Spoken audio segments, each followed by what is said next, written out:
É muito bom retornar a casa, esta casa abençoada. É muito bom reencontrar os amigos, vê-los bem dispostos à mensagem de Jesus. E esse contato com os amigos, ele é muito importante. O trabalho do comentário do Evangelho, de lembrar das passagens de Jesus, o trabalho do passe, todos os demais trabalhos da casa são importantes. Mas o primeiro tratamento, o tratamento se inicia com essa compensação de energia que ocorre nos abraços, quando nós somos recebidos pelos amigos. O tratamento se inicia aí, onde há essa compensação de energia. Primeiro, matando a saudade, conversando sobre coisas edificantes, sobre o trabalho realizado na festa, rendendo frutos, e principalmente mãos amigas transformando tudo aquilo que chega e depois retorna para casa, para nós mesmos, para os assistidos. Então, essa nossa entrada na casa, a recepção, ela é muito importante para todos nós. E nessa noite nós vamos conversar um pouquinho sobre a doença e a cura. O ano, nós costumamos dizer que ano de Copa do Mundo e ano de eleição, o ano passa muito rápido, né? Nós ficamos naquela expectativa da Copa, o ano passa rápido. Logo depois, as eleições. E nós vimos que 4 anos atrás, na eleição passada, independente do lado A, do lado B, da esquerda, da direita, não é esse o objetivo, mas nós vimos um abatimento nas pessoas. Muitas pessoas doentes por conta do resultado. Agora, no ano passado, nós vimos muitas pessoas preocupadas e muitas notícias na internet, notícias equivocadas. E as pessoas se preocupavam com a parte patrimonial. Eu me recordo de um caso em que, no final do ano passado, estava numa reunião com um contador e um cliente, estava ele, a esposa, e ele muito preocupado com a virada do ano, com notícias da internet. E desarmamos uma bomba, né? Ele imaginava uma coisa e na verdade não era. Estávamos nos encaminhando para a saída do escritório quando a esposa me pega pelo braço e diz assim: Doutor Renato, eu saio daqui aliviada, porque o fulano, o marido dela, ele está ficando doente com essas notícias de internet, que vai acontecer isso, que vai acontecer aquilo. E isso nos chama muita atenção. E foi por isso que nós preparamos esta conversa desta noite, para falarmos um pouquinho sobre a doença e sobre a cura. O remédio é esperança. Logo no início aqui nós vimos na música, no momento em que estávamos aqui concentrados, a palavra esperança. E no livro Vinha de Luz, capítulo 17, nós encontramos uma passagem muito interessante na carta de Paulo aos Romanos. Ora, tudo o que se escreveu no passado é para nosso ensinamento que foi escrito, a fim de que, pela perseverança e pela consolação que nos proporcionam as Escrituras, tenhamos a esperança. E vem o comentário de Emmanuel abaixo, que nós destacamos apenas um trecho. A negação humana declara falências, lavra atestados de impossibilidade, traça inextricável labirintos. No entanto, a esperança vem de cima, à maneira do sol que ilumina do alto e alimenta sementeiras novas. alimenta sementeiras novas, desperta propósitos diferentes, cria modificações redentoras e descerra visões mais altas. Vejam que interessante, que lição maravilhosa. A esperança vem de cima, a maneira do sol que ilumina do alto e alimenta sementeiras novas. Como é importante a esperança. Imaginemos nós se não conhecêssemos a esperança. Ou, ao acordar, simplesmente deixaríamos a esperança de lado. E nas horas do dia, essas horas fossem consumidas não pela esperança, mas pelo desalinho do nosso foco com relação à nossa vida. A esperança é fundamental para o dia de hoje. E é um remédio santo, salutar, eficaz. Adelino da Silveira nos conta uma passagem muito interessante, que um amigo dele lá de Mirassol o procura e relata um problema na perna, uma ferida, que há muito tempo tenta ser curada e que não se consegue êxito.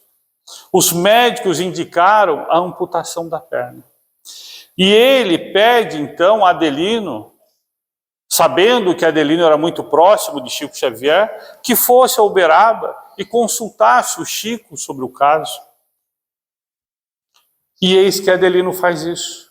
Adelino vai a Uberaba e consulta o Chico. Chico diz assim: Adelino, o caso é grave, mas não é sem esperança. O caso é grave, mas não é sem esperança. Por vezes nós podemos substituir a dor por trabalho. Por vezes nós podemos substituir a dor por trabalho. Vejam que o carro condutor, aquele que puxa, aquilo que traz a reboque, a solução é a esperança. Tudo começa pela esperança. O caso é grave, mas não é sem esperança. E aí nós fazemos um link justamente com as palavras de Emmanuel. O porquê a esperança? Porque a esperança ela vem de cima, ela vem do alto, ela não vem da matéria, daquilo em que nós vivemos, que o furtador consegue levar, ela vem de cima. Nos conectamos de coração a coração com o Mestre. A maneira do sol que ilumina do alto, quer dizer, não importa, o sol ilumina tudo e a todos, até mesmo o último verme que jaz colado à crosta. Não faz qualquer distinção, o sol ilumina a tudo e a todos. Alimenta sementeiras novas, desperta propósitos diferentes, cria modificações redentoras e descerra visões do mais alto. Antes de iniciar, nós tínhamos algumas imagens aqui, antes da prece inicial, da música, e tinha alguns trabalhos ali, algumas fotos. E eu reparei que tinha uma foto dos amigos no trabalho no hospital. Alguns amigos aqui apareceram na foto. E é justamente isso que o trabalho faz. Empolgados pela esperança de que as suas mãos possam transformar e levar a luz, como aquela luz que vem do sol a iluminar a todos, nos leitos onde se encontram irmãos adoentados, companheiros e amigos, lá estão as nossas mãos para criar sementeiras novas. Despertar propósitos diferentes naqueles que lá se encontram, sobretudo em nós que ali estamos, sob o palio da caridade, levando e lembrando aqueles que lá se encontram no momento de dor, a presença de Jesus. Por isso que é um dos remédios que nós temos mais eficaz na terra é a esperança.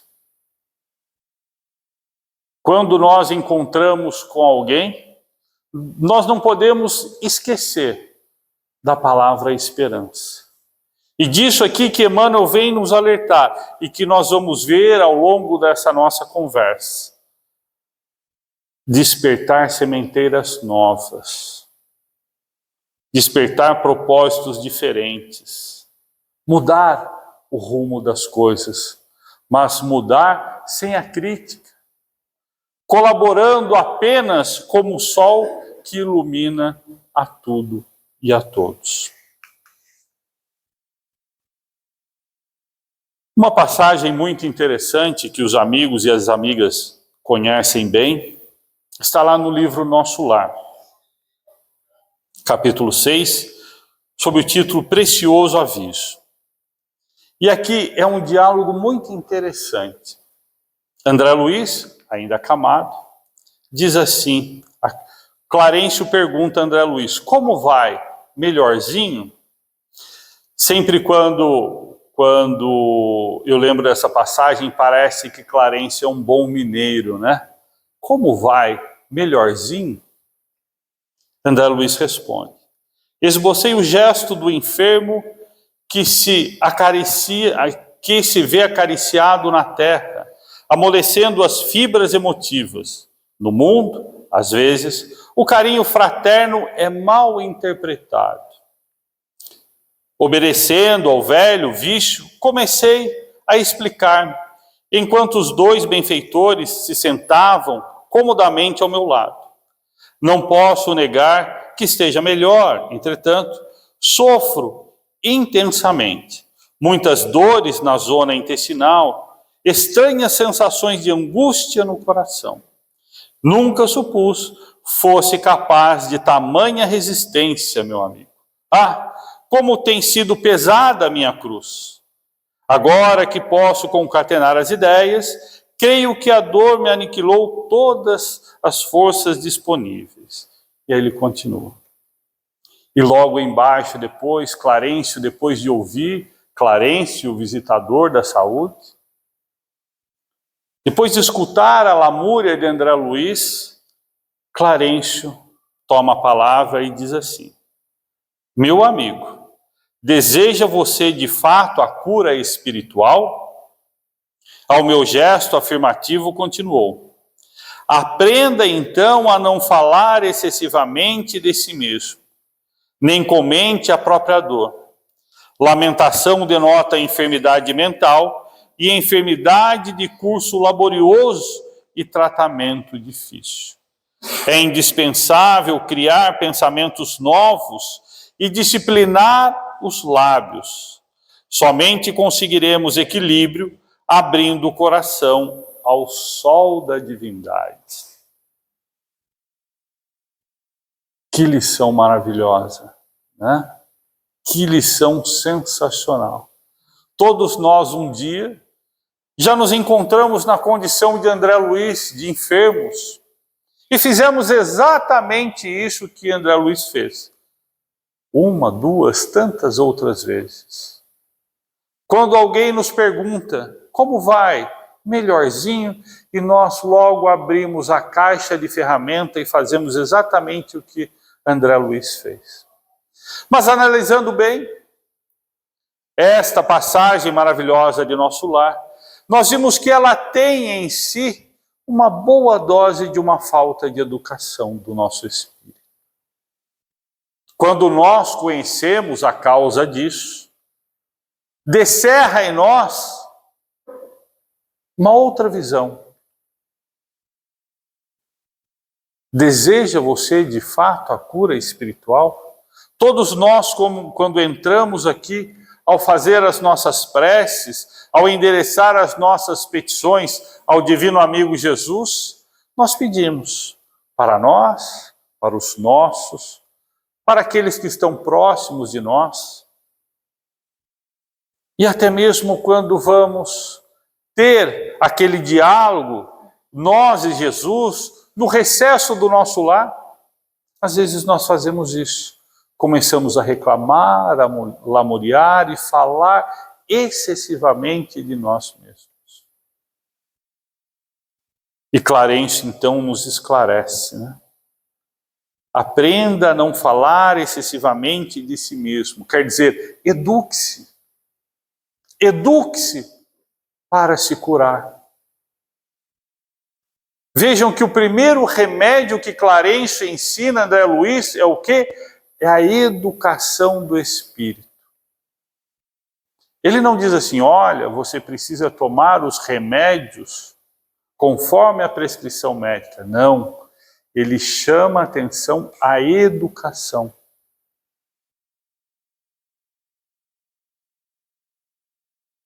Lamentação denota enfermidade mental. Quando nós lamentamos, lamuriamos o dia todo, trata-se então de uma doença, de uma enfermidade mental. E enfermidade de curso laborioso, de curso trabalhoso. E tratamento difícil. Olha só, quando nós passamos o dia a reclamar das coisas, é uma doença de tratamento difícil. Mas Clarencio não deixa passar despercebido. É indispensável criar pensamentos novos e disciplinar os lábios. Mais uma vez, a educação. É necessário pensamentos novos, coisas novas, realizações novas, leituras novas, sobretudo as edificantes da doutrina espírita, e disciplinar os lábios. Disciplinar os lábios, e aqui ousamos a continuar, Clarencio, a dizer os lábios, os ouvidos e os olhos. Somente conseguiremos equilíbrio abrindo o coração ao sol da divindade. Não é viver apenas olhando a matéria, e nós vimos no início da nossa conversa, falamos também do sol. É permitir que a divindade, as lições de Jesus, entrem no nosso coração. Como uma doce melodia de uma música que acalma, mas que ao mesmo tempo nos empolga a caminhar um tanto mais. Que cura as nossas febres íntimas, mas que ao mesmo tempo nos dá força, vigor, para darmos mais alguns passos na nossa evolução. Nós precisamos então, nas palavras de Clarencio, da boa educação do espírito, mas ao mesmo tempo adoçar o nosso coração com as lições que vêm do alto. No livro As Bênçãos de Chico Xavier, nosso querido Carlos Bacelli, nós vamos encontrar uma lição bem interessante de 21 de maio de 1983. Aqui, bem perto de nós, né? Cada um tem seu tipo de felicidade. E o nosso querido Chico nos diz assim: o nosso Emmanuel nos pede que consideremos que muitas vezes a carga emotiva de que somos portadores é aumentada por nós mesmos. A carga emotiva que somos portadores é aumentada por nós mesmos, através de idealizações negativas que se voltam contra a nossa própria pessoa. Às vezes somos vítimas de pequeninos gestos de contrariedades, determinadas ideias que não se coadunam com a realidade. Quem já se pegou pensando numa situação como essa? Determinadas ideias que não se coadunam com a realidade. Nós começamos a construir coisas, devagar o pensamento, mas que isso não reflete a realidade. Nós antecipamos fatos, nós antecipamos acontecimentos, sobretudo a reboque da negatividade, dos pensamentos negativos. Nós começamos a construir coisas que ainda não aconteceram e que talvez não vão acontecer, mas que ela traz em si um quê negativo. contrário a nós, que aquilo vai nos prejudicar. E aí nós nos colocamos automaticamente na condição de vítima e vamos definhando, vamos nos colocando apartados da boa caminhada. E Chico continua assim nos dizer: temos que viver, sofrer, mas vamos somando aborrecimentos, uma parcela hoje, uma parcela amanhã. Vamos somando aborrecimentos, uma parcela hoje, uma parcela amanhã. Quer dizer o quê? Que nós precisamos nos conformar com as coisas que acontecem na nossa vida. Chico mesmo nos dizia que de uma pequena inconformidade a uma grande obsessão. Uma pequena inconformidade, uma grande depressão, uma grande obsessão. Vejam que interessante. Temos que viver e sofrer, mas vamos somando aborrecimentos. Uma parcela hoje, uma parcela amanhã. Criamos uma taxa de aflição que nos é muito cara do ponto de vista do pensamento. Criamos uma taxa de aflição. Vejam que interessante, tudo isso são criações nossas. Não são aqueles fatos que se agigantam na nossa frente de dificuldades. Somos nós que materializamos isso na nossa vida. Vem para o espírito, somatiza na matéria. Entramos em antagonismo, criamos um choque como se fosse uma radioterapia inconveniente sobre nossos órgãos. E os mais fracos se enfraquecem mais. E somos vítimas de moléstias prematuras. Cada um tem seu tipo de felicidade. Olha que interessante. Cada um tem a escolha de ser feliz. Cada um escolhe a felicidade que quer viver na vida. Uns conseguem se desvencilhar um pouco mais rápido, outros têm em casa uma ferramenta excelente para isso, para mudar o nosso pensamento, a nossa sintonia, para voltar à realidade do nosso espírito com relação ao nosso compromisso, que são os livros da doutrina espírita, que é a própria casa espírita. Quando nos pegamos assim, é hora de correr e ler uma página edificante, de fazer uma prece, mas aquela prece que nós vamos conversando com esse Jesus que aqui se encontra, e nós vamos pensando e materializando, nós vamos subindo as escadas, para aqueles que entram por essa entrada como eu, outros vêm do outro lado, mas nós vamos mentalizando a entrada do centro, nós vamos mentalizando o abraço dos amigos, nós vamos conversando com Jesus, lembrando desses momentos maravilhosos que passamos na casa espírita, e vamos reencontrando os amigos. Nós vamos lembrando de uma música que toca no centro e que muito nos é cara ao coração. Nós vamos lembrando não desse palestrante, que é mais ou menos, mas do Tiago, de tantos outros que vêm aqui, de uma palestra agradável, de um momento que o nosso coração bateu mais forte. E depois nós tomamos o passe, lembramos dos companheiros do passe, da água fluída, tudo isso nós vamos fazendo em prece, mentalmente. E aí nós vamos entrando na sintonia do Divino Amigo Jesus, no melhor lugar que nós temos para encontrá-lo, que é aqui na casa. Vejam a importância da casa espírita. Ela não é um sustentáculo estático para nós. Ela é muito mais do que isso. Ela é muito mais do que o templo de pedra.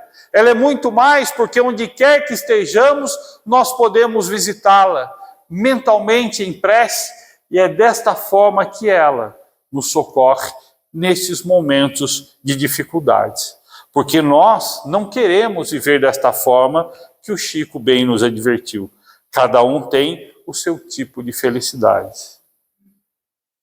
Temos que viver e sofrer, mas a nossa felicidade é outra, é a do Espírito, que traz a consciência do dever retamente cumprido.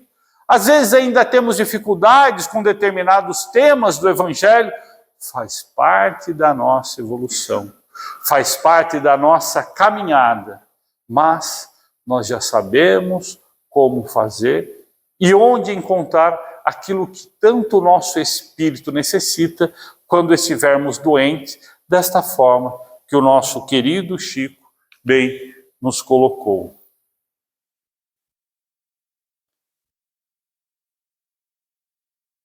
Cortou um pedacinho lá, mas o título é Esvazie a Xícara. O nosso amigo hoje não veio, aquele que é amigo do José Carlos de Luca, né? Quando eu estava preparando a palestra, eu lembrei dele e trouxe essa mensagem aqui. Mas é do livro O Médico Jesus, de José Carlos de Luca. Esvazie a xícara. Nossa mente é como uma xícara. Quando estamos doentes, é quase certo que a xícara está cheia, e cheia de líquido envenenado. Se você deseja a cura, convença-se de que, primeiramente, precisa esvaziar sua xícara para que um novo conteúdo possa ser derramado. Muitos enfermos vão aos santuários da fé em busca de cura, mas suas xícaras estão cheias de rancor, impaciência, preconceitos, desamor de si mesmo e animosidade em relação ao próximo. Será que há espaço em nossa mente para que o poder supremo entre e realize seus milagres? Como está a nossa xícara nesta noite? Quando o companheiro ou a companheira que trabalha numa belíssima fileira, num belíssimo trabalho de conduzir os irmãos e as irmãs para o passe, quando ele observando o marido e a esposa, o companheiro e a companheira, ele pula uma cadeira para que os dois possam ingressar juntos. Será como nós reagimos? Torcemos o nariz porque nós queríamos ir naquela hora? Que eu não posso esperar? A nossa xícara está cheia. Não é o caso dos amigos aqui. Mas nós vamos em determinadas casas espíritas que nós vemos que as pessoas sabem onde começa o passe e elas sentam logo nas primeiras fileiras onde começa o passe. São chamados papapasses. Aqui em Caçapava, vocês não conhecem essa expressão, não é dessa cidade, é de outras. E aí ele sabe, e ele é o primeiro a tomar passe. Quando começa o comentário do Evangelho, ele fecha o olho, ele está em alfa, mas ele sabe o horário que começa o passe. Ele corre, é o primeiro a tomar passe e vai embora. Não estamos aqui, por óbvio, a desnaturalizar ou desgastar do passe, que é importantíssimo, mas o primeiro remédio que dispomos na terra é o Evangelho de Jesus. É aquele que desconecta as tomadas da nossa mente com aquilo que ficou lá fora, com o obsessor, com as nossas preocupações, com aquilo que o Chico nos falou, daquelas preocupações reiteradas, que parece uma radioterapia inconveniente no nosso órgão e que vai eliminando. Nós comemos algo, passamos mal, e nós atribuímos aquilo à pessoa que não fez muito bem aquele alimento, mas na verdade somos nós que estamos eliminando o nosso órgão. Então nós vemos que às vezes nós chegamos para a casa espírita e nós não permitimos que a nossa xícara saia cheia de bênçãos do Divino Amigo Jesus. Que reconecte as tomadas da esperança, como nós vimos no começo. Nós não permitimos que lance na nossa xícara a água fluida, porque nós tomamos aquilo ali apenas com o cumprimento de um protocolo, mas nós não mentalizamos a bênção que os benfeitores responsáveis por aquele trabalho, colocaram em cada copo. Feliz daqueles que conseguem romper a visão material e chegar ao espiritual e bem identificar a equipe que ali trabalha.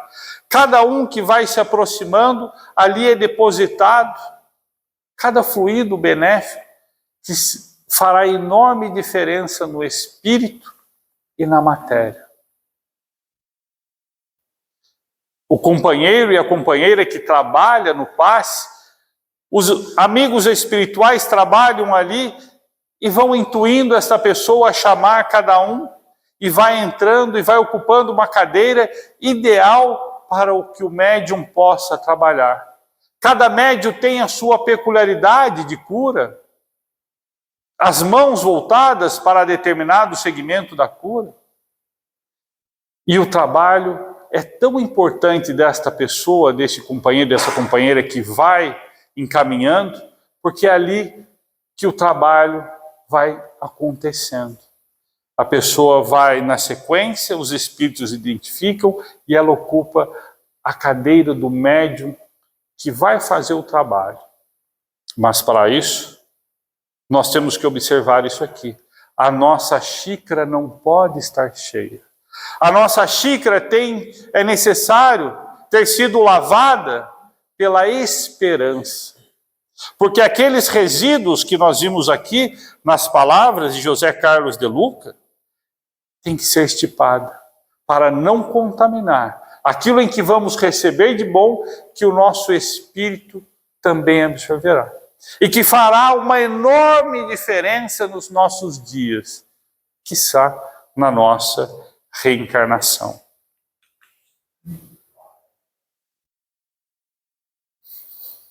Do livro Espírito da Verdade, o nosso querido Eurípides Barçanufo, que lá em Sacramento nós encontramos os companheiros se dirigindo a Eurípides como tio Eurípides, como professor Eurípides, Chico psicografa assim nos dizendo: o Espírito é um monumento vivo de Deus, o Criador amorável. Honremos nossa origem divina, criando o bem como chuva de bênçãos ao longo de nossas próprias pegadas. Irmãos, sede vencedores da rotina escravizante. Sede vencedores da rotina escravizante. Em cada dia renasce a luz de uma nova vida, e com a morte somente morrem as ilusões. Vejam que interessante. Nós falamos lá no início da importância do sol que ilumina todos, de criar novos hábitos, de criar novas palavras, novas frases, aquelas edificantes nos nossos lábios. Nós falamos da importância da esperança no nosso dia, e é justamente para isso aqui, para fugirmos da rotina escravizante. Sabe aquele ciclo vicioso? Uma vez eu comentei isso numa palestra, fui chamado a atenção, puxaram a minha orelha que eu não deveria repetir mais, mas eu vou falar aqui porque a pessoa não está aqui. Sabe aquele cachorro que corre em volta do próprio rabo? É exatamente isso. Essa é a rotina escravizante que às vezes nos encontramos. Sempre as mesmas palavras, sempre as mesmas lamentações. Vivemos sempre as mesmas coisas, os mesmos lugares, as mesmas pessoas. Chegamos no centro, somos o mesmo papapasse. Repito uma vez mais, não é o caso daqui. Que eu conheço a todos, eu sei que vocês mudam de cadeira. Mas vivemos essa rotina escravizante e nós não saímos do lugar. O tempo passa, as pessoas passam, as coisas acontecem, tudo se transforma, mas nós continuamos na rotina escravizante. Em cada dia renasce a luz de uma nova vida. Olha que mensagem forte. A cada dia renasce a luz de uma nova vida. Ou seja, aquela que passou ontem ficou para trás. Se nós queremos mudar, é hoje. Porque é uma nova vida. É uma nova oportunidade. É um livro, um caderno, uma folha em branco, da qual nós temos a pena, a caneta, para escrever uma nova página, um novo dia, um novo momento.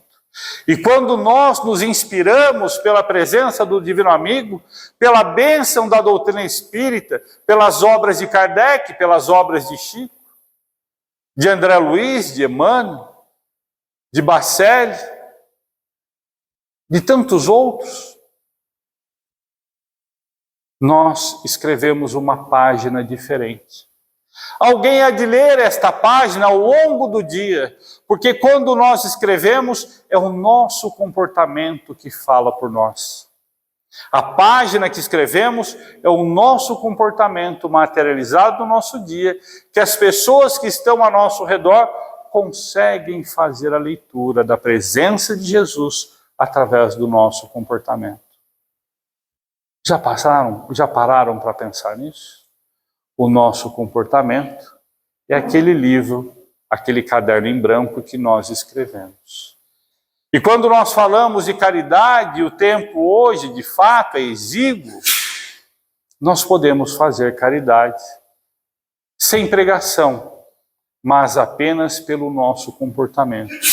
Quando nós chegamos num determinado ambiente, nós não alteramos o ambiente negativamente, nós levamos a paz.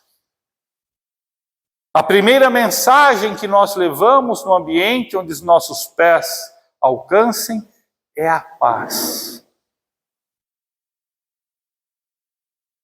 Vejam a importância disso. Tudo isso que nós vivemos é fundamental para a nossa cura. A cura do nosso corpo, a cura do nosso espírito. Por isso que é tão importante nós modificarmos o nosso pensamento. Porque é ele que vai irradiar para o nosso corpo físico aquilo que não pertence ao corpo físico, que é a enfermidade. E José Carlos de Luca, uma vez mais, ele nos dá uma receita muito simples. Você poderá achar que tudo isso seja muito simples para beneficiar a sua saúde, mas tenha certeza que você está precisando mesmo é de simplicidade para viver com mais alegria e felicidade. Você poderá achar que tudo isso seja muito simples para beneficiar a sua saúde. A caridade, os livros, os abraços, paz, parece que tudo isso é muito simples. Mas tenha certeza de que você está precisando mesmo é de simplicidade para viver com mais alegria e felicidade.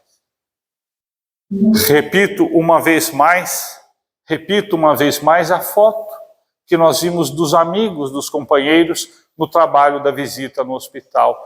Ali transcendia a alegria naqueles olhares, como a convidar a todos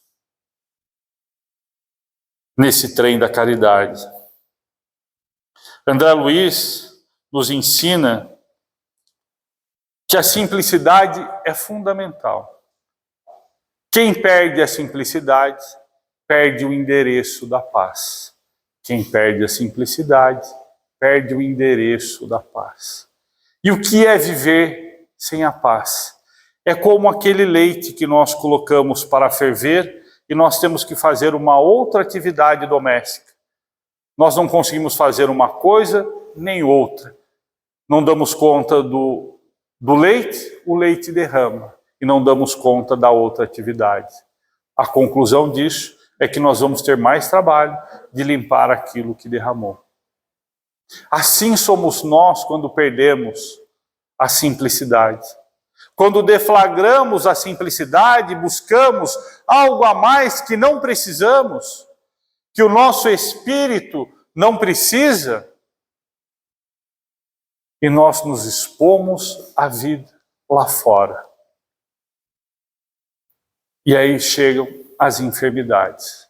E essas enfermidades, quando elas não chegam e não alcançam ao corpo físico, propriamente dito, elas chegam no nosso casamento, nos nossos relacionamentos, no nosso trabalho, no prejuízo da nossa produtividade, na falta de sono, porque nós damos foco àquilo que não é essencial para a vida. E aquilo que não é essencial para a vida não faz parte da nossa missão maior.